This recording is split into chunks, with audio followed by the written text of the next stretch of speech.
নোৱাৰি আৰু উপচি পৰে, যাৰ ফলত নগৰ অঞ্চলত বিশেষকৈ কৃত্ৰিম বান সমস্যাৰ সৃষ্টি হয়। কিছুমান প্লাষ্টিকত ক্ষতিকাৰক ৰাসায়নিক পদাৰ্থ থাকে, যিবিলাক খাদ্য আৰু পানীৰ লগত মিক্স হ'ব পাৰে, যি স্বাস্থ্যজনিত সমস্যাৰ সৃষ্টি কৰে। প্লাষ্টিক এবিধ পদাৰ্থ যিটো কেতিয়াবা মাটিৰ লগত মিহলি নাযায়। আমি যদি প্লাষ্টিক ব্যৱহাৰ কৰি সেইটোক মাটিত পেলাই দিওঁ, সেই প্লাষ্টিকটো কেতিয়াবা মাটিৰ লগত মিহলি হৈ নাযায়। যদিও প্লাষ্টিক মিহলি হৈ যায়, তাৰ বাবে 500 বা 1000 বছৰ লাগে, যাক মাটিৰ উৰ্বৰতা শক্তি হ্ৰাস কৰে।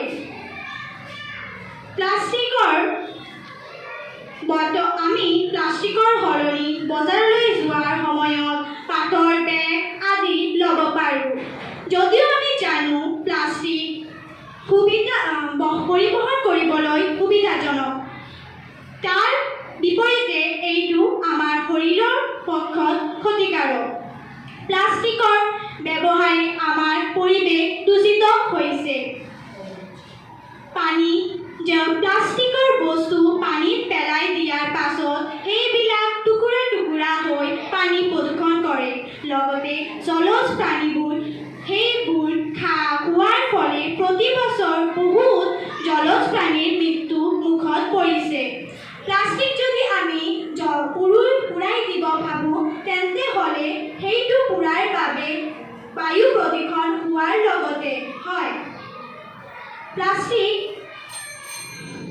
প্লাষ্টিকৰ বস্তু, বটল আদিত আমি বিভিন্ন ক্ষতিকাৰক পদাৰ্থ থাকে। প্লাষ্টিকৰ বটল আদি যদি আমি মাটিত পেলাই দিওঁ, তেন্তে হ'লে বৰষুণৰ পানী মাটিত সোমাব নোৱাৰে, যাৰ ফলত বিভিন্ন অঞ্চলত খোৱা পানীৰ অভাৱ দেখা যায়। আমি এই সামৰণিত এই কথাই কৈছোঁ যে প্লাষ্টিকৰ বটল আদি চৰকাৰৰ পৰা নিষিদ্ধ কৰা উচিত, কিয়নো ছুইজাৰলেণ্ড বাংলাদেশৰ এটা সৰু জিলা ময়মনসিংহ যদি প্লাষ্টিক সম্পূৰ্ণভাৱে নিষিদ্ধ কৰিব পাৰে, তেন্তে হ'লে কিয় আমাৰ বিশাল দেশ ভাৰতবৰ্ষ কৰিব নোৱাৰিব? ধন্যবাদ।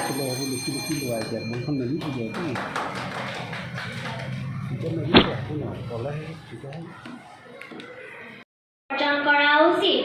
অধ্যক্ষ মহোদয় আৰু সন্মানিত সদন, যিটো উচিত কথা সেইটো সদায় সত্য আৰু শুদ্ধৰ ওপৰত প্ৰতিষ্ঠিত। তাত বেলেগ অনুচিত শব্দৰ ইয়াত কথাই আহিব নোৱাৰে।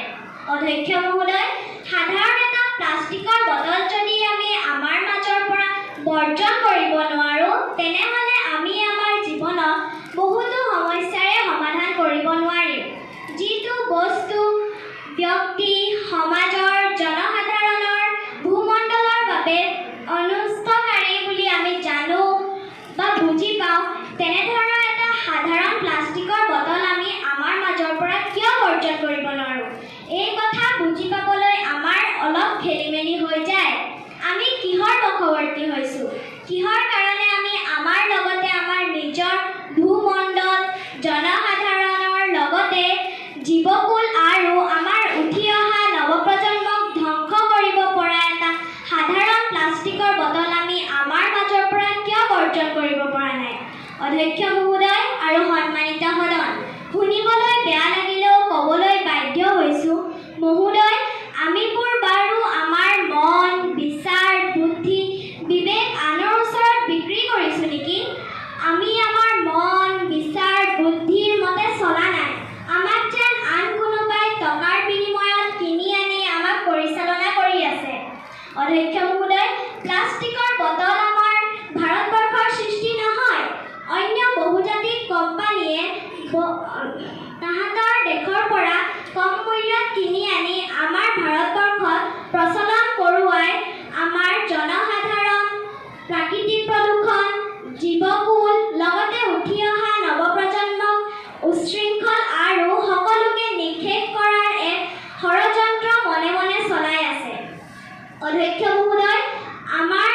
জাতিৰ পিতা মহাত্মা গান্ধীয়ে আমাৰ দেশখনক বিদেশী মুক্ত কৰিবলৈ বিদেশীসকলৰ সকলো সামগ্ৰী নীতি নিয়ম বন্ধ কৰিব পাৰিছিল। তেনে ক্ষেত্ৰত আমি এটা প্লাষ্টিকৰ বটল কিয় বিসৰ্জন দিব নোৱাৰিম? সেয়েহে আজি অধ্যক্ষ মহোদয় আৰু সদনক সজোৰে ক'ব বিচাৰোঁ যে প্ৰতি ক্ষণত আৰু প্ৰতি ক্ষেত্ৰত প্লাষ্টিকৰ বটল বৰ্জন কৰা উচিত। ধন্যবাদ। Pollution is a very bad effect for our earth. It affects our environment, pollutes our environment. It also destroys our earth. Certain plastic and plastic bottles, particularly those made up of polyethylene terephthalate, also called PET, can leach harmful chemicals like antimony and phthalates into the content which they contain. Prolonged exposure to these substances may have adverse health effects. Some plastic bottles and their caps may contain a harmful chemical called bisphenol A, also called BPA, is known to disrupt the endocrine system of animals, affecting their reproductive and developmental processes. However, it is very important to ban plastic bottles. Many people thought that we should use metals instead of plastic, and this thought is very correct. Many people also thought that plastics are light in weight instead of metal. But I want to say you that just for our comfort, how can we just pollute our environment? Many people thought that without plastic, food spoilage will be there. But many people doesn't know that every year 350 million ton plastic waste is produced by humans, which will take at least 500 or 1000 years to decompose. But if food waste is produced of the same quantity, it will take a year only to decompose, and the rest can also be used as manure in fertilizers and crops. So hereby I think that the government of India should take this step. Many countries in the world have taken this step of banning plastic. Then why India shouldn't? I think that is very important. Plastic bottles, however, clog the drainage system in many places, leading to urban flooding.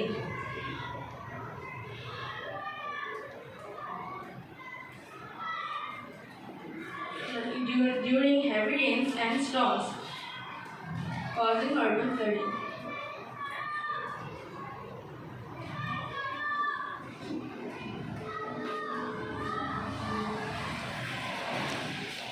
So thereby plastic bottles should also be banned in urban areas, in rural area also, as we know that rural areas are full of forest and animals. Rural areas is known for their preservation of forest and animals. So if plastics are used in rural areas, it will also pollute the forest there. The forest will be destroyed there. The animals will not also have their habitation there.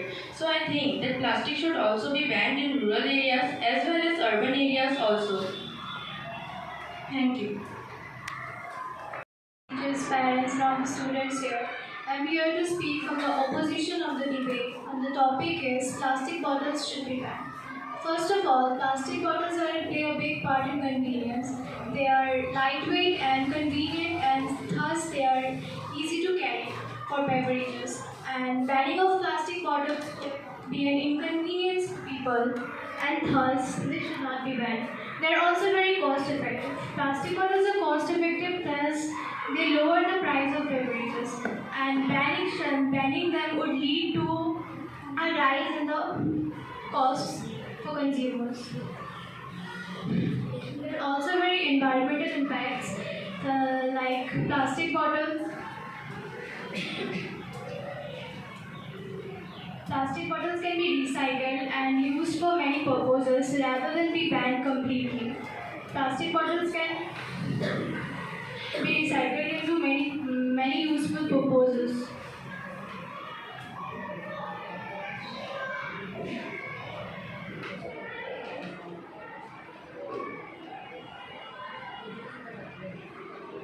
They are also used in hospitals and healthcare institutions for keeping medications and medical solutions, and banning them would lead to them using glass or as alternatives which have their own environmental impacts and can cause harm to the environment, leading to pollution. And instead of banning them completely, if we recycle them, they'll be very helpful for environment. And if you ban them completely, there'll be a lot of consequences resulting to this because in a lot of areas, alternative resources aren't available. And they are also used for drinking purposes, for beverages, water beverages and all. And if you ban them completely, alternative resources won't be there in every areas, so it will be causing an inconvenience to them.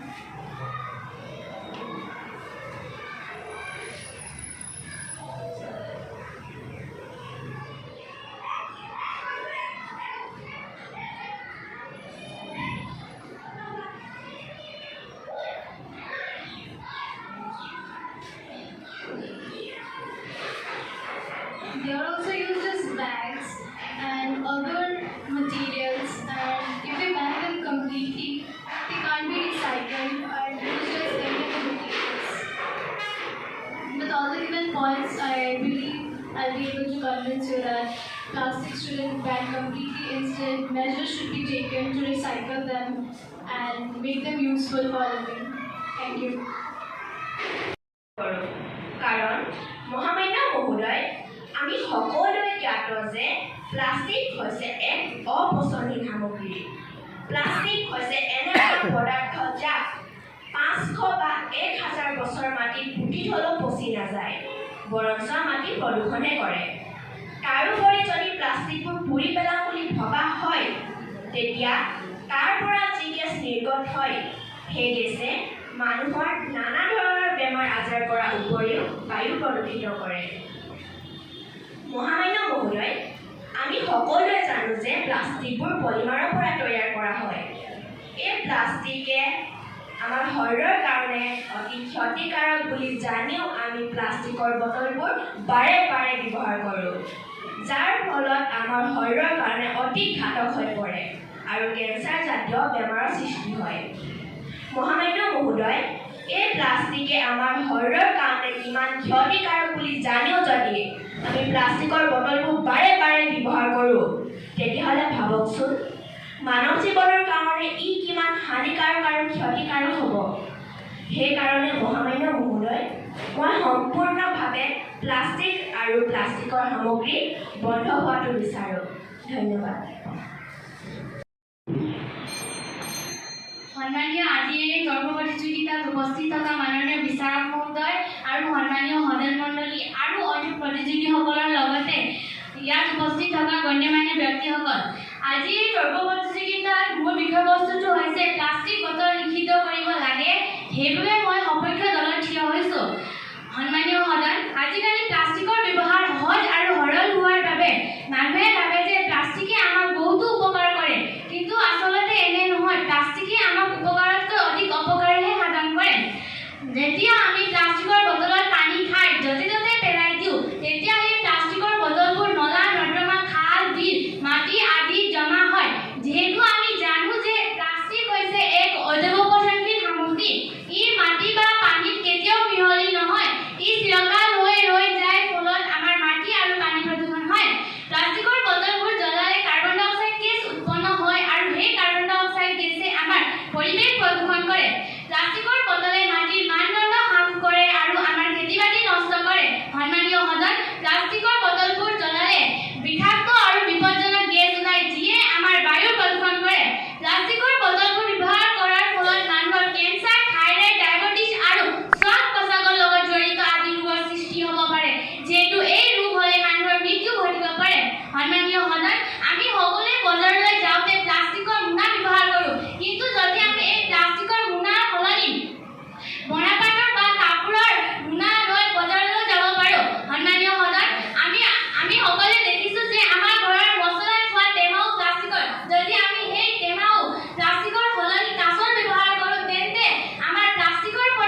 নলা বা নৰ্দমাত জমা হয় যে তাৰ ফলত কৃত্ৰিম বানপানীৰ সৃষ্টি হয়। যিহেতু এই কৃত্ৰিম বানপানী আমাৰ মানৱ জাতিৰ বাবে অতি ভয়ংকৰ। সন্মানীয় সদন, মোৰ বিপক্ষে দলৰ এজন বক্তাই এই কথা কৈছিল যে আমি প্লাষ্টিক বটলসমূহ ৰিচাইকেল কৰিব পাৰোঁ। সন্মানীয় সদন, মই জনাব বিচাৰিছোঁ যে এবছৰত কেৱল 9% প্লাষ্টিকে ৰিচাইকেল কৰিব পাৰি। মই বিপক্ষে বক্তাসকলক সুধিব বিচাৰিছোঁ যে এবছৰত কেৱল 9% প্লাষ্টিকৰ সৃষ্টি হয়, প্লাষ্টিকৰ ব্যৱহাৰৰ সৃষ্টি হয় নেকি? সন্মানীয় সদন মহোদয়, প্লাষ্টিক বটলৰ ব্যৱহাৰৰ ফলত বহুখন প্লাষ্টিকে সমুদ্ৰত জমা হৈ বহুতো জলচৰ প্ৰাণীৰ ধ্বংস হৈছে। ইয়াৰ ফলত সমুদ্ৰত মাছ, কাছ, শিহু আদিৰ পৰিমাণ কমি গৈছে। প্ৰতি বছৰে 400 কোটি টনতকৈ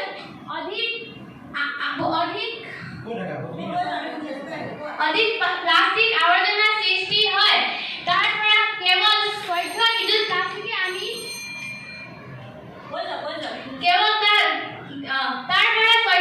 প্লাষ্টিকে সমুদ্ৰত জমা হয়। ইয়াৰ পৰা বুজা যায় যে সমুদ্ৰত মাছ, কাছ, শিহু আদিৰ পৰিমাণ কমি যোৱা একমাত্ৰ বাধা সৃষ্টি কৰা কাৰণে হৈছে প্লাষ্টিক।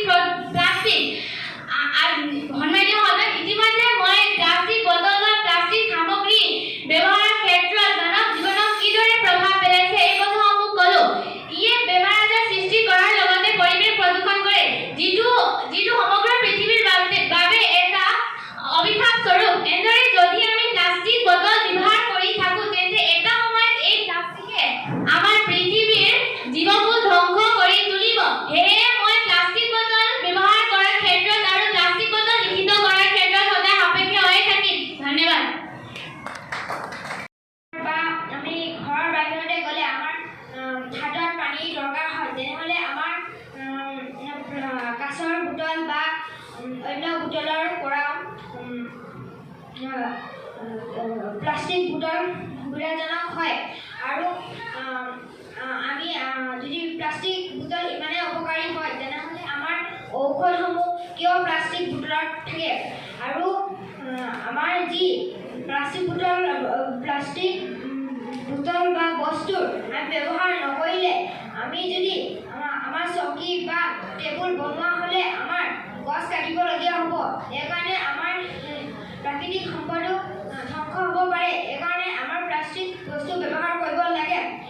আৰু আমি প্লাষ্টিক বোতল পানী খাই আমি ঘৰৰ সৌন্দৰ্য বনাব পাৰি। আৰু আমাৰ কৰাৰ লগতে ইয়াৰ ব্যৱহাৰ নিষিদ্ধ কৰিবৰ বাবে দৃঢ়ভাৱে অনুৰোধ জনাইছোঁ। ধন্যবাদ।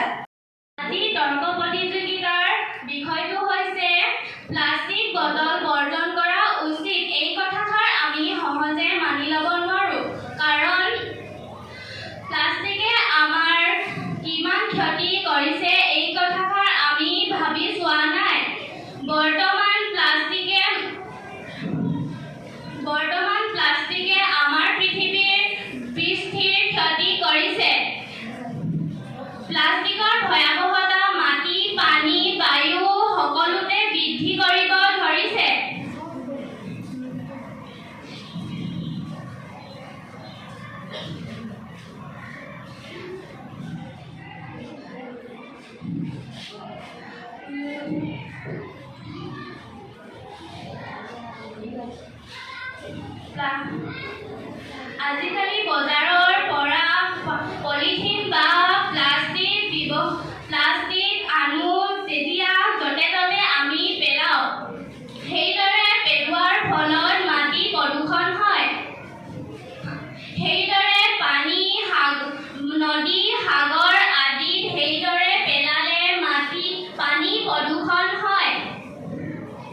বিচাৰক মহোদয়ৰ লগতে অন্যান্য সদন, আজি এই তৰ্কপৰিষদত আমাৰ বিষয়বস্তু হৈছে প্লাষ্টিক বটল নিষিদ্ধ কৰিব লাগে। মই ভাবোঁ যে নালাগে, সেইবাবে মই বিভাগৰ দলত থিয় হৈছোঁ।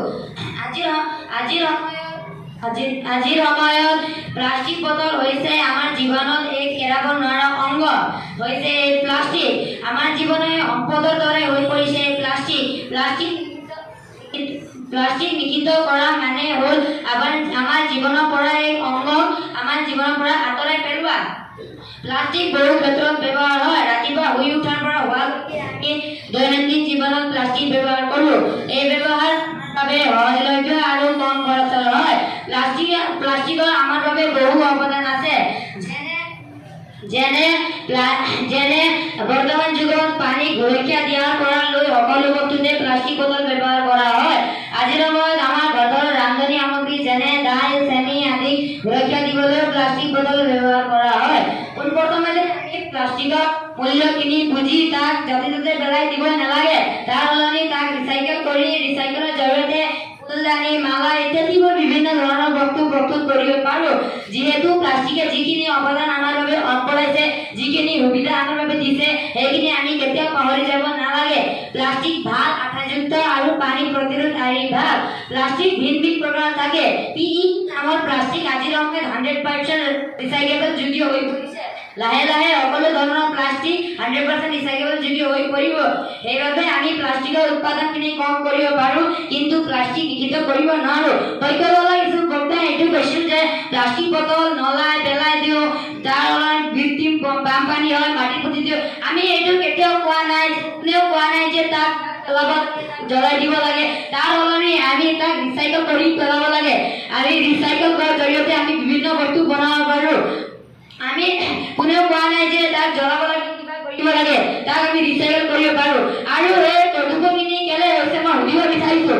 মানুহৰ সজাগতাৰ অভাৱৰ বাবে এই হৈছে। যেতিয়াৰ পৰা মানুহ সজাগ হ'ব আৰম্ভ হ'ব, তেতিয়াৰ পৰা এই প্ৰদূষণ কেতিয়াও নহ'ব। আজিৰ সময়ত চৰকাৰে পেলনীয়া প্লাষ্টিকৰ নতুন সামগ্ৰীলৈ পৰিৱৰ্তন কৰিবলৈ বিভিন্ন সুবিধা প্ৰদান কৰিছে।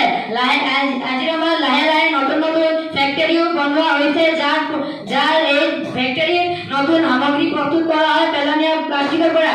অধ্যক্ষৰ এজন ব্যক্তিয়ে এইটো ক'লে যে বাংলাদেশ, ছুইজাৰলেণ্ড যেনে দেশে প্লাষ্টিক নিষিদ্ধ কৰিছে। মই সুধিব বিচাৰিছোঁ যে আমাৰ ভাৰত আৰু বাংলাদেশ দৰে কাণ্ট্ৰিৰ একো কম্পিটিশ্যন নাই, যিহেতু সিহঁতে প্লাষ্টিক নিষিদ্ধ কৰিছে। আজিৰ সময়ত গণ্যমান্য বা অলপ বিভিন্ন লোক হ'ব পাৰে। সেইবাবে মই ভাবোঁ যে প্লাষ্টিক নিষিদ্ধ হ'ব নালাগে। ডক্টৰ এইটো কৈছিল যে প্লাষ্টিকৰ ঠাইত আমি কাঁচৰ গিলাচ ব্যৱহাৰ কৰিব পাৰোঁ, কিন্তু কাঁচ আমাৰ বাবে কিমান ভয়ংকাৰী হয় এইটো কোনে আজিলৈকে ভবা নাই।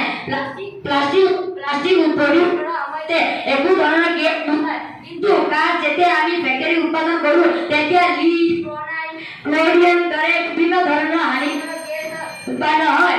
প্লাষ্টিক বটল বা প্লাষ্টিকৰ সামগ্ৰী নিষিদ্ধ আমাৰ জীৱনৰ বাবে কষ্টজনক হ'ব পাৰে। এই বিষয়ে ইতিমধ্যে কিছু যুক্তি দাঙি ধৰিলোঁ। ইয়াৰ নিষিদ্ধ সলনি আমি ইয়াৰ ব্যৱহাৰৰ ক্ষেত্ৰত সজাগ হ'ব লাগে। হোৱালৈকে আমি প্লাষ্টিক সামগ্ৰীয়ে ব্যৱহাৰ কৰোঁ। গতিকে প্লাষ্টিক বটল নিষিদ্ধৰ ক্ষেত্ৰত মই ধন্যবাদ।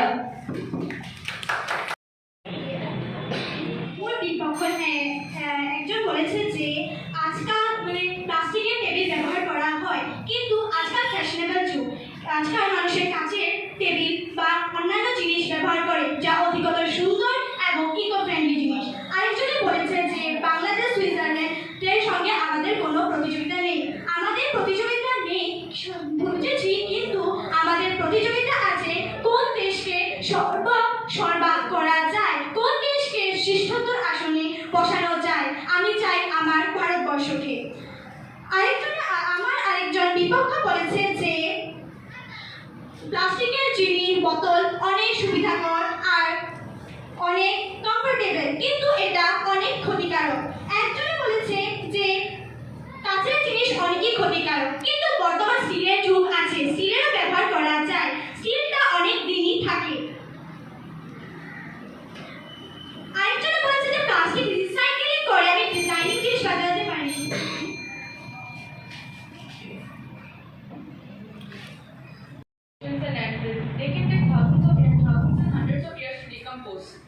banning ecosystem and wildlife. Over time, plastic bottles degrade and release microplastic into the liquid that they contain, which may be very harmful for us when we consume it.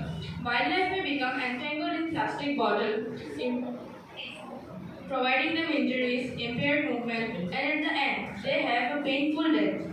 Plastic bottles thrown in the water bodies leach harmful chemical substances that is responsible for killing marine life. And here, I would like to conclude the conversation from my side with this last but not the least point.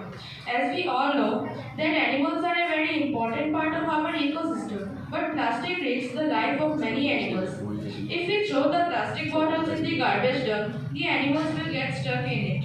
If we burn it, it releases harmful gases affecting the environment, the ecosystem, the life of animals, as well as environment also. It also affects the ozone layer, due to which Because there are also many advantages of plastic bottles, such as they are good for hygiene and safety. Plastic bottles are often used for storing clean drinking water. Banning them could impact access to safe drinking water, especially in areas with unreliable water sources. Plastic bottles manufacturing industries provides jobs and contributes to the economy. Thus, banning them would lead to an economic downfall too. They also help in reducing food waste. They can extend the shelf life of certain beverages by preventing spoilage. Banning them might lead to increased food waste and cause environmental concerns. And in some regions, they might not have access to suitable alternatives, which could lead to a lack of safe beverages if plastic bottles are banned. And in healthcare settings, plastic bottles are used for the safe storage and suspension of medications and medical solutions. Banning them would lead to logistical challenges in healthcare facilities. And so rather than banning plastic, efforts should be made to focus on improving recycling system and promoting responsibility. নদী পেলাইতো তাৰ গোন্ধ ওলাই লেতেৰা মানুহ আৰু জীৱ জন্তুবোৰৰ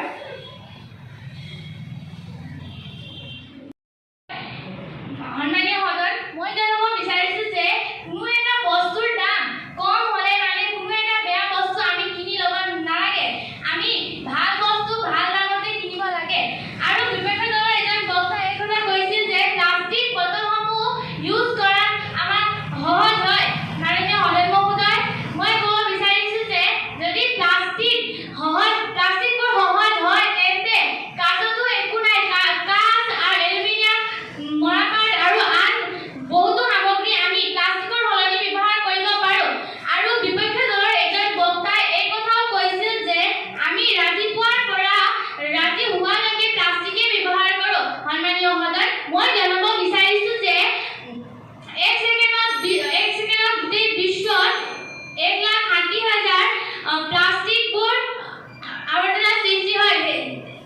গোটেই বিশ্বত 1,60,000 প্লাষ্টিক সৃষ্টি হোৱাত আমাৰ এই প্লাষ্টিকে কিমান প্ৰদূষণ কৰে এই কথা আমি কোনেও ভাবি চোৱা নাই। সেয়ে মই ক'ব বিচাৰিছো যে প্লাষ্টিক বটল আমি নিষিদ্ধ কৰাৰ ক্ষেত্ৰত মই সদায় সপক্ষে হৈ থাকিম। ধন্যবাদ।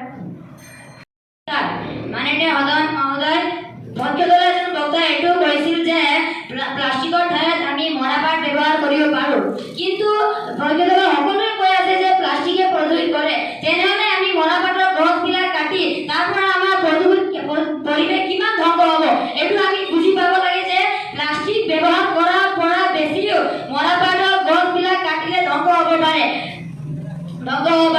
আৰু পক্ষদলৰ এজন বক্তাই এইটো কৈছিল যে আমি প্লাষ্টিকখিনি কম দামত কিনিলেও এইটো আমি বেয়া বস্তু কিনিছোঁ, কিন্তু কোনে কৈছে আপোনালোকে কোনে কোৱা নাই যে প্লাষ্টিক বেয়া বস্তু হয়। প্লাষ্টিক ভালে বস্তু হয়। আমি তাক কম দামত কিনিছোঁ, সকলো দৰিদ্ৰ লোকে তাক কম দামত কিনিব পাৰিব।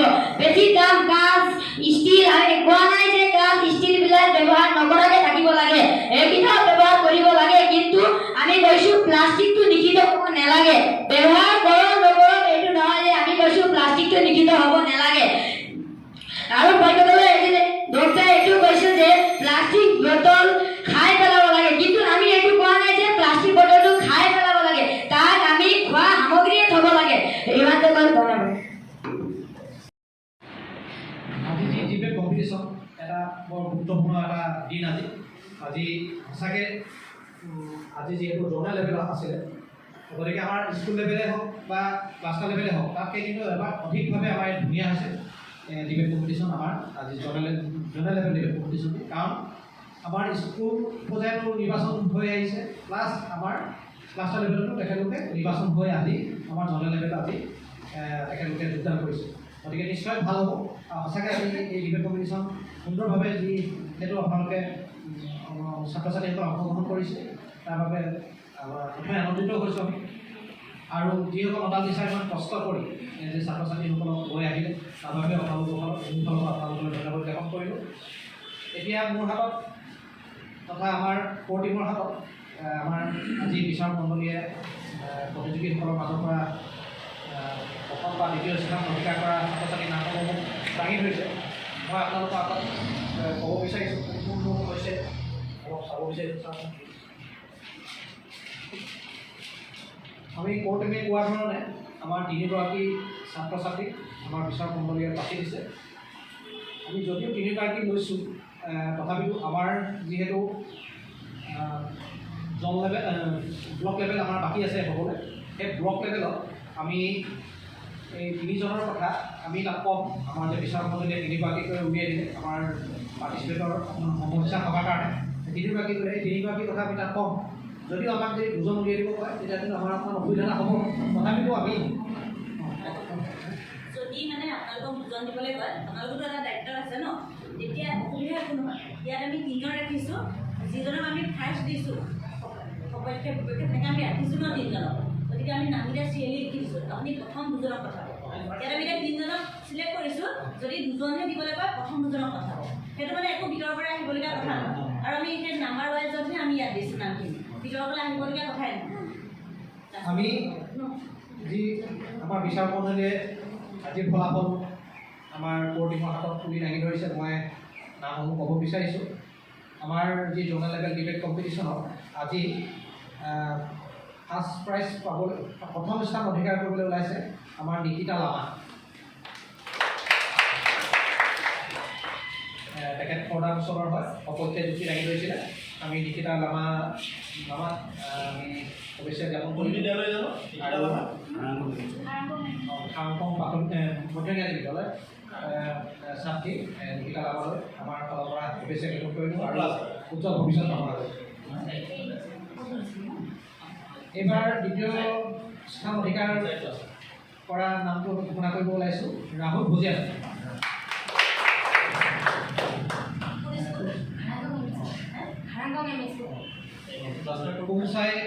কুমচাই মণ্ডলৰ পৰা অহা খাংকং মধ্য ইংৰাজী বিদ্যালয়ৰ ৰাহুল ভুজিয়া, তেখেতে দ্বিতীয় স্থান অধিকাৰ কৰিছে।